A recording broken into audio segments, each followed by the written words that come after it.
Medyo maulap na oh. Yan na yata si Uwan.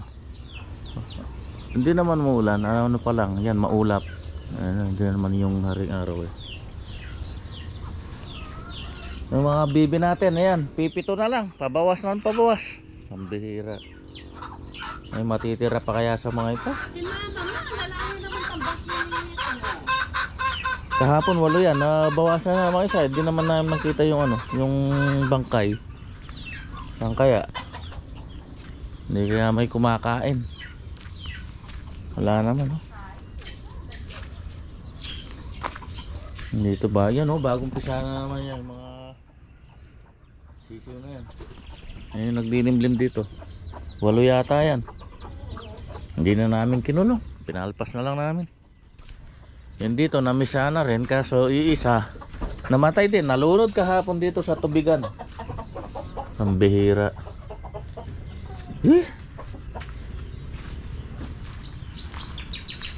Kunin mo yung ano, papaya. Para ikaw ang bida. Yung papaya, ang ganda oh.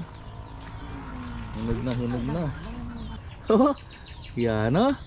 Yan ah. Ba. Ikot mo, ikot. Uyun. Uy, ang laki. 3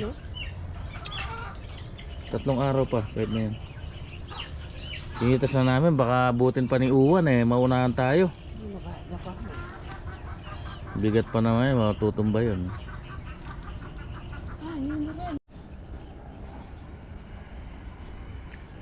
Kukuha yata sila ng binhi. Yan dito sa atin, sa mga kamotan. Ge! Napaputol yata ni kuya. Yan, pang binhi. Pang lipat.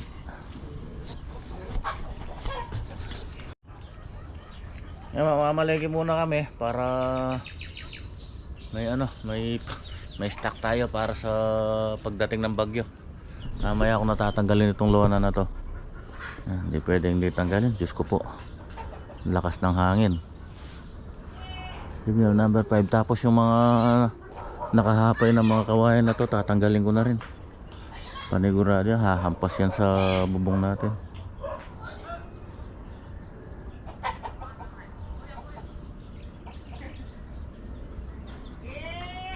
Okay, tara, para marami tayong trabaho, para makarami mamaya. Ayan, nakapamalengke na kami. Secure na yung ating pagkain kahit bumagyo. Kami yan. Pinamihan na namin yung gulay dahil pagkatapos ng bagyo niyan, lahat magtataasan. Panty na lang ang bababa niya. Huh?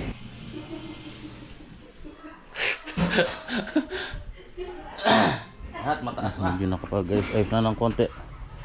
Tatanggalin ko lahat yung mga nakakalat na to dito bago ko ibaba to. Ayan, magsiga na ako. Nakakatakot dito sa bodega ko. Magmula nung nakakita ako ng cobra dyan, parang nakikilti ako pagka pumapasok ako dito. Okay, pagka pumupunta ako dito sa likod. Parang pakiramdam ko laging meron eh. Ilag na ilag ako eh. Dito medyo duda ako dito, baka may mga nagtatago dito eh. Yung ano kasi nito, yung ilalim nito, Poso Negro to. Oh, bali guang yan sa ilalim eh. Yung dati kasi wala pa yung kubo ko dito, may nag-arkila nung palaisdaan namin na yan. Tapos dito siya gumawa rin ng kubo-kubo niya. Gumawa sila ng pinakakubeta nila dito. Ayan, septic tank yan eh. Kaso maliit lang.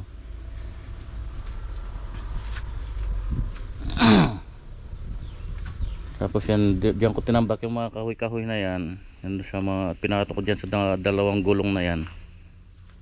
Hindi malayo na dito nagtatago yung cobra na kumana dito eh. Yan, pagka sumisilip ako sa mga pugad, dilag na ilag ako eh. Ayun, 10 na lang yung nililimliman yan eh.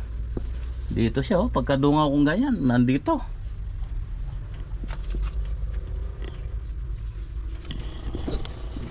Yan, sa mga nagtatanong nga pala, anong ginawa namin dun sa cobra na yun. Wala, no choice tayo eh. Binaril ko sa ulo. Nandito ako. Buti lumitaw yung ulo niya. Yan, naka na ako. Kala ko hindi napuruhan kaya tapos maya maya na gano'n na siya, na nangihina. Hanggang nilaglag na niya yung buntot niya doon. Yun, nakita ko yung mga itlog na kinain doon sa bubukol doon sa katawan Tapos hanggang mahulog na siya dito sa lupa. Wala na. Tapos tinawag ko yung mga mangangain ng ng mga ano dito, mga tumador. Mangangain ng ahas. Hindi natin pwedeng hindi baka tayo madali. O kaya yung mga alaga natin. Kung yung mga rat snake lang, hinahayaan ko lang yun. Nahayaan ko lang magano diyan alam ko naman yung mga rat snake at saka yung cobra na-identify ko naman pero pagka cobra, naku po, extremely venomous. Yung Luzon cobra, maraming species kasi niyan dito sa atin. Merong Samar cobra, merong yung banakon, yung tinatawag na king cobra, yun mahaba yun meron pang kasi yung isang yung spitting cobra, yung parang dumudura ng kamandag. Dito sa loob makalat din. Ayan yung mga binigay ni kuya to nung nag-harvest siya ng kamote, dinala niya dito. Ayan pinapatigang ni Mahal dito. Ito pa yung mga una dati. Pagkas nilagay mo kasi sa sako, tumutubo. Kasi papawisan niya sa loob ng sako, tumutubo. Tapos mabubulok. Kaya binuyang-yang niya dito. Ayan, nailipa ko na yung mga pagkain ng mga alaga dito. Kahit umulan na yan, mangga hindi mababasa dyan. Nakler ko na rin yung dito sa harap. Ayan, pwede nang tanggalin. Ayan, natin muna yung nagpuputol ng mga binhi. Yan kinulang daw. Tatamnan pala yung kay kuya doon sa may doon.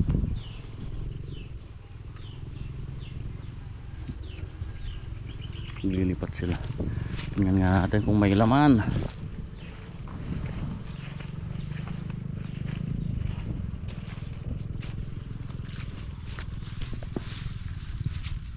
Ba, meron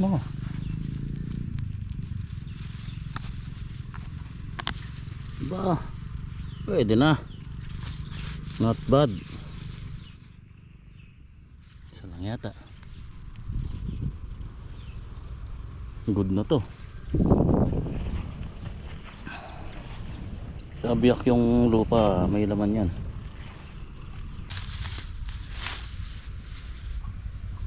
Pwede na rin kung puro ganito.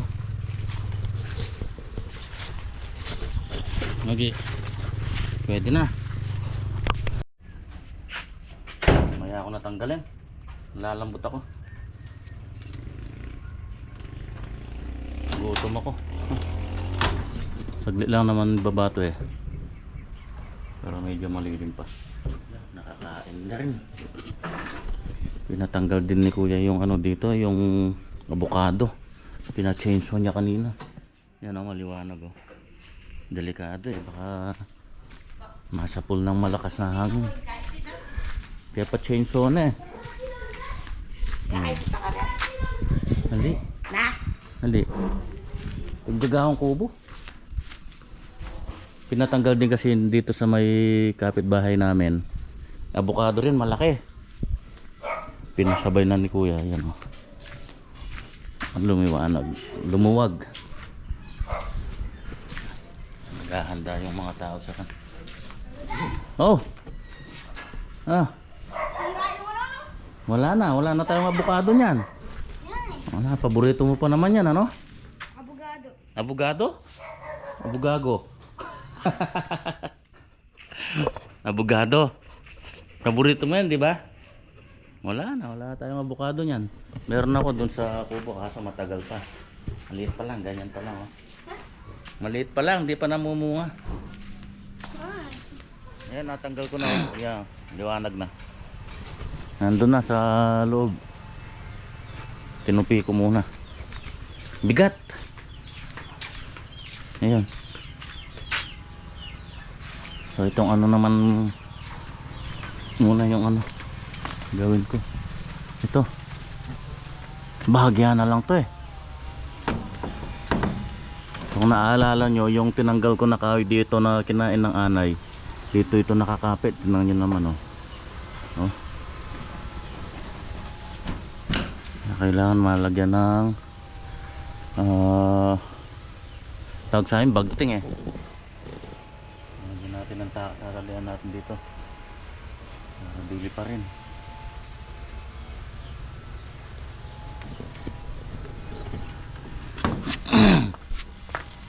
Kaya ano lang siguro ako dito, magbabaon na lang ako ng tulos.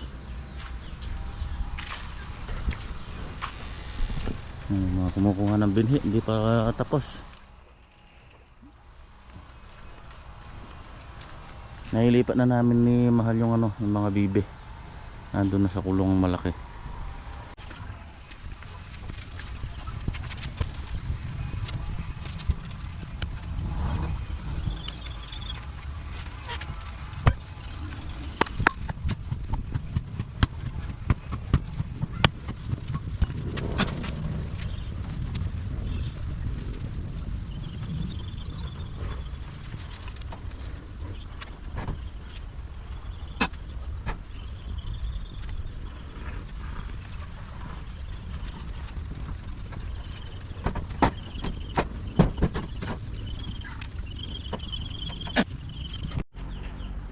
Okay, 1-0. Natawa kay Mahal kanina eh. May Black Ninja eh. Sabi niya ito yung tulos. Tulusan mo sabi niya. Ito raw ilalagay ko. Parang nagsoga ng manok eh. Ito raw ilalagay na tulos. Eh utot lang ako, mabubunot na ako. Ito pa. Tatalian ko rin to. Na ano din to. Tali ko na lang dun sa may siniguelas. Ito ayos na to. Hindi na ano to. Marami namang humahawak dito eh. Yan. Nakakapit yung mga tindig na to dyan eh. Kaya matibay na to eh. Yun lang. Yung banda ron. Yung mga ano lang muna pala. Mga papaya. Papaya. Sayang din to. Doon lang tayo ng parang ano, tripod.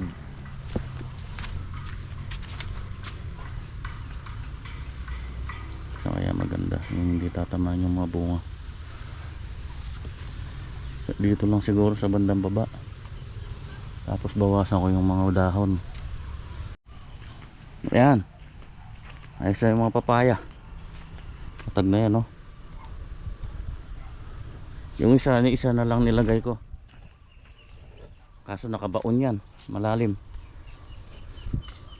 Kaya na yan. Tapos tong kamyas, binawasan ko rin ng sanga. Yung sa taas. Ay, ito pa pala. Patay. Yung maliit pa. Yung isa pang natitira. Ito, gaano na lang ako dito. Okay na lang ako. Isang ano lang. Ayun. Tapos ito, mga kawayan na lang. Tatanggalin ko yung mga nakahapay na to para hindi humampas dito sa babong ng ano, kubo. Ayun, marami rin ito. 4. Ito, 4 na to.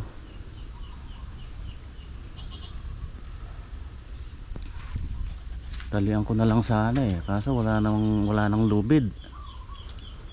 Sayang naman kasi medyo mura pa. Ito po pwede na naman to.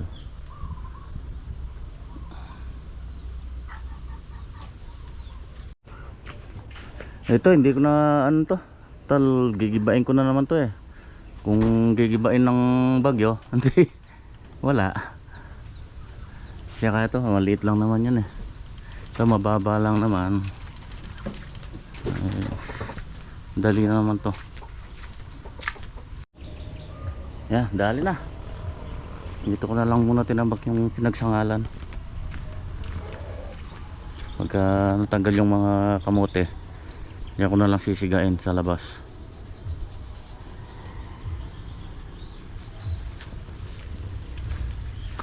Ayan, medyo clear na tayo dito.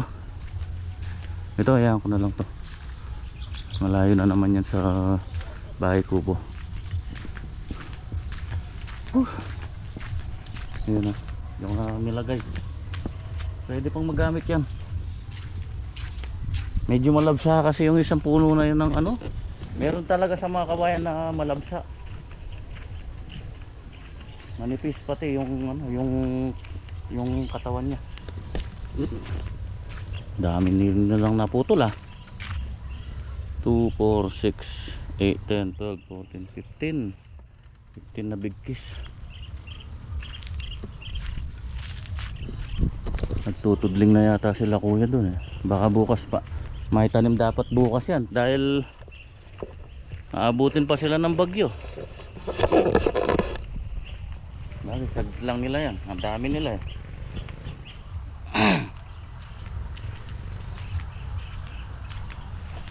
Yung kailan pa uukay ni kuya yung kamote natin.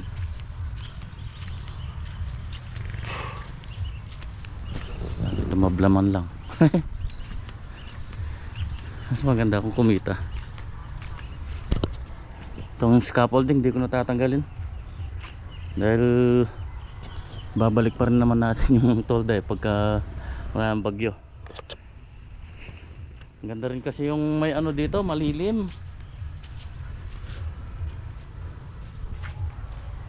Walang garahe si Maxi.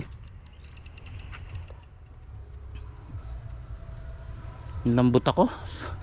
Lambot ako kakahila ng ano, yung kawayan. Itong langka kaya, hindi kaya delikado to. Kapal naman ako. Iba. Ano lang tayo ito. Ano ito? May ano, may punggos. Pag ganito, ano yan, punggos.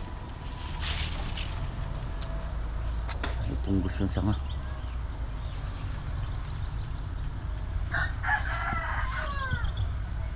Lakas kumapal eh. Lakas sa lumaki. Pati itong santol, kaso nadali ng mga uod tong santol eh. Nagtatanggal ko nga yung uod, yung nagiging mariposa. Dami nung isang araw dyan, napakakapal. Ang lalaki, ganyan oh. Ang tataba.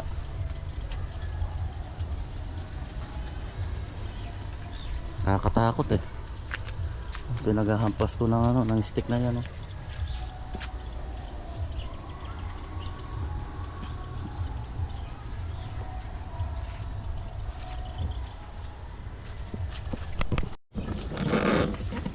Ito, pauwi na. Ayos-ayos na naman. Bukas pagka may pagkakataon pa. Ay, sa ano naman. Doon sa bahay.